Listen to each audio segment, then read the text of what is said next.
안녕하세요. 요즘 마포에 많은 곳들이 재개발이 진행이 되고 있습니다. 잘 되고 있는 지역도 있지만 소송으로 수년간 끝을 못 내고 있고 불허가 지역이나 심의 탈락 등 각각의 사연이 있는 현장들이 있습니다. 첫 번째 현장은 아파트 입주했는데 아직도 재개발 완료가 안 되고 진행 중인 곳도 있었습니다. 아현 4구역 주택 재개발 사업지로 마포 공덕자에는 2015년 4월 입주한 아파트로 수많은 갈등과 소송으로 수년간 미등기로 피해를 보고 있습니다. 2023년 11월 마포구 박강수 구청장의 중재로 소송 중인 3명 중 2명의 협의를 이끌어내는 데 성과를 이루기도 했습니다. 한 명만 수용 재결 받아들여 1164세대의 재산상 불이익이 해결되면 수년간의 분쟁과 소송을 끝으로 이전 고시가 되고 등기가 될 것 같습니다. 마포 공덕자의 소유주들에게 행복지수가 올라가는 일일 것입니다. 수년 전 갈등과 소송 분쟁을 과거에 일어났던 재개발 현장을 세밀하게 챙기기는 쉽지 않은 일입니다. 마포구청장의 중재 역할은 커다란 공로로 남을 것 같습니다. 이렇듯 재개발은 시간이 오래 걸리고 분쟁과 소송으로 재산상 불이익을 겪기도 합니다. 조합 운영의 실수와 소송 리스크를 줄일 수 있는 전문 교육이 제도적으로 만들어져야 할 것 같습니다. 마포구청에서도 정비사업 아카데미를 열어 교육을 시키고 있다고는 하지만 좀 더 세밀하게 국민을 위해 미숙한 재개발 재건축 준비위원들의 고충을 해결할 수 있는 창구가 마련되면 더 좋을 것 같습니다. 두 번째 현장은 재개발 추진준비위가 다수가 존재하거나 혹은 지역주택조합이 같은 구역에 존재하는 것을 최악의 상태라고 볼 수 있습니다.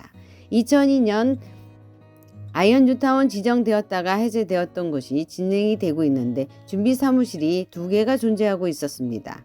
서로 하겠다고 2군데 간판이 크게 걸려 있습니다. 이러면 구청에서는 어느 편도 들어줄 수 없습니다.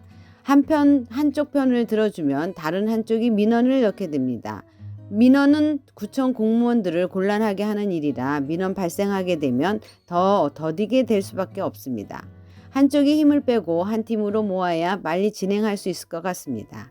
이권 개입으로 서로 하겠다고 여러 곳에 추진위가 생겨 민원이 발생하면 누구의 의견을 받아들 수 있는 없을 것입니다. 빨리 합의해 하나로 갈 수 있도록 소유주들이 힘을 모아야 할 것입니다. 재개발은 시간이 돈입니다. 세 번째 현장은 상가가 많은 재개발 지역은 진행이 더 힘든 현장도 있었습니다. 상수 역세권 재개발이 불허 결정이 났는데 그 이유가 어디 있는지 찾아보았습니다. 제265회 서울특별시 마포구의회 예산결산특별위원회 회의록에 2023년 12월 회의 내용 일부를 보겠습니다. 오옥자 위원이 말씀하십니다. 그 문화창작발전소 주변 지구단위 계획 수립에 대해서 제가 좀 문의를 하겠는데요. 우리 지구단위 계획은 여기 보시면 2016년부터 2018년 동안 해오다가 지금에 와서 중단이 됐지 않습니까? 그 이유가 뭡니까? 하고 물어봅니다. 도시계획과장이 2가지가 있는데 하나는 용도지역 상향에 대한 부분이 이견이 있었고 두 번째는 그때 박원순 시장이 도시재생 업무에 치중을 하시다 보니까 도시재생 업무하는 게 훨씬 낫다는 그런 서울시 의견이 있어서 중단이 되었고요.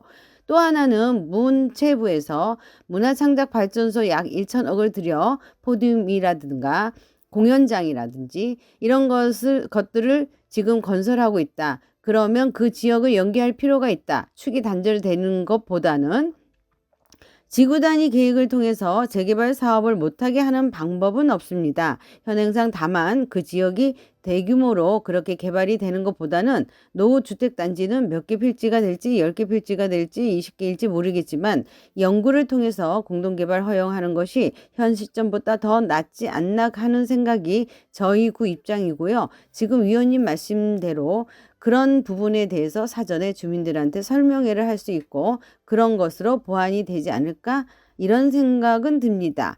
자, 이 일부 회의 내용을 보니까 역세권 재개발은 구청하고 많은 협의가 필요해 보입니다. 그리고 정부 정책이 그 지역에 진행이 되고 있는지 꼭 확인하고 재개발 진행을 해야 할 것 같습니다. 2016년 마포구가 지구단위 계획구역 2016년 4월 28일자로 디자인 출판 특정개발진흥지구, 서울시와 문체부까지 정책적으로 관광특구 지역을 2020년경 본격 시작으로 홍대문화예술관광특구로 지정되었습니다. 수년 전 서울시가 계획한 정책 사업을 바꾸기란 어려워 보입니다. 2040 마포도시 발전 마스터 플랜은 상수동 카페거리 1183개의 핫플이 인스타에 올라 있어 서울의 상징적인 홍대 상권 살리기에 수년 전 이미 서울시가 홍대 관광특구로 지정해 놓았다는 것입니다. 재개발 진행을 하기에는 정책을 따라 대폭 수정하거나 아마도 축소를 한다던가 해야 할 것으로 보입니다. 전문적인 정보 없이 했다가 힘들어 보이는 사례이기도 합니다. 상수역 일대는 토지계획 이용원을 보면 특정개발진흥지구, 지구단위 개입구역, 2016년 4월 28일 디자인 특정개발진흥지구라고 이렇게 표시가 되어 있는 곳들이 있으니 토지계획 이용원을 꼭 확인하고 투자에 들어가셔야 될 것 같습니다. 그리고 서울시 2040 마포 도시 발전 마스터 플랜을 꼭 확인할 필요가 있어 보입니다. 자, 이렇게 일부 사례를 볼 때 전문적인 정보를 서울시나 관공서를 통해 확인하고 투자해야 할 것으로 보입니다. 서울시에서 이번에 상가가 많은 재개발 지역의 소유주들과의 서로 이해관계와 갈등을 우려했습니다. 그래서인지 반대 갈등으로 민원 발생을 키우느니 서울시에서 서대문구 난가자동 신통기획지역을 지정해놓고도 이렇게 빠르게 직권해제시켰습니다. 최근 2024년 11월 11일 몽아타운 대상지 서울시 선정위원회에서는 망원이동 435, 432, 425 일대 주민들 갈등이 첨예한 지역으로 미선정되는 결과도 있었습니다. 이렇듯 좋지 않은 결과가 나오는 경우가 있으니 세밀하고 많은 정보가 필요해 보입니다. 요즘은 서울시 정보 몽땅에서 보면 서울시 재개발 재건축 정보를 알려주고 확인하고 이렇게 하니까 투자하는 데 훨씬 중요해 보입니다. 보시면 사업장 검색을 하면 지역구가 나오고요. 동별로 공란 공고가 난 지역은 이렇게 초기 단계에 정비계획 수립부터 나옵니다. 마포구 현석동이나 구수동 16-1번지 일대를 보면 서울시 정보 몽땅에 이렇게 기본계획 수립이 확인이 돼 있던가 마포구청 홈페이지에 공고라든가 이런 거를 확인할 수가 있습니다. 신통기획 망원동 416-53번지 행위 제한 공란 공고가 이렇게 났습니다. 이렇게 표시가 되어 있는 곳이다 하면 순차적으로 진행이 되고 있다고 볼 수 있습니다. 재개발을 투자하면 똑똑한 사람일수록 조합의 행태를 보면 화가 난다는 분들이 많을 것입니다. 본인들은 빨리 진행을 원하지만 준비위원들이 전문적인 도시정비 일이 서툴러 진행이 어려워지거나 업무를 해주는 업체를 잘못 만나면 일이 더디게 됩니다. 또 많은 사람들의 이권 개입으로 이러지도 저러지도 못하는 구역들도 생기게 됩니다. 너무 복잡하게 서로 이권 다툼이 있는 곳들 중 서울시에서 전문 코디네이터, 정비 코디네이터를 파견했으나 손을 댈 수 없는 곳도 있다고 합니다. 서대문 구청장이 재개발 위원장들을 모아놓고 이권 개입으로 조합원들의 등골 빼먹지 말라는 녹음을 보내주신 분들도 있는 것을 보면 재개발 현장이 얼마나 혼란스럽고 조합원들에게 스트레스를 주는지를 보여주는 한 단면이기도 합니다. 구청장들이 재개발 조합위원들을 모아서 교육하는 내용을 들어보면 알 수 있습니다. 제가 구청장으로 있는 절대로 그 제가 보기에 진행되기 어려울 겁니다. 저는 이 점에 대해서 여기 지금 조합장 몇 분 계십니다. 제가 거듭 반복해서 말씀을 드립니다. 적당히 해서 조합원들을 힘들게 만들고 이렇게 하는 것은 저는 바람직하지 않다고 생각합니다.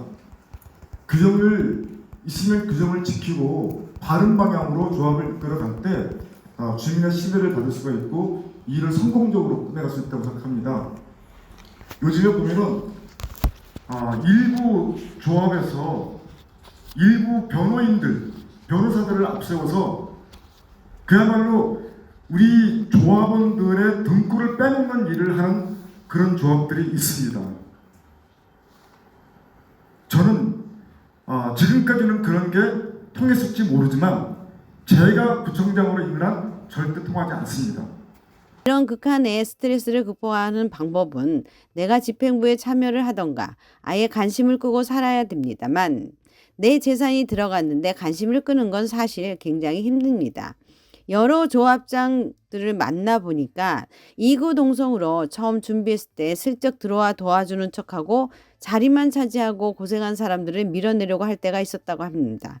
그 갈등을 해결하는데 시간이 또 걸렸다고 했습니다. 마포 공덕 인근 소유자들을 보시면 그 역세권 대려본의 허름한 상가 소유주들도 재개발로 재산과 삶의 질이 달라질 수 있었습니다. 2002년 시작한 마포 아현 뉴타운이나 서대문 북아현 뉴타운 그 산꼭대기까지 아파트 단지화로 좋아졌고 아직도 진행 중인 곳도 있습니다. 마포는 천지가 개벽한 동네가 되었습니다.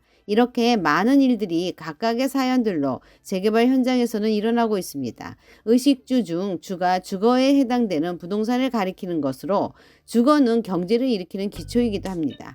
우리가 아파트를 본격적으로 공급하는 시기를 보면 정부에서 공급 정책을 적극적으로 할 때 공격적인 투자를 할 때이구나 하고 빠르게 정보를 파악해 안전한 투자를 하시기 바랍니다. 감사합니다.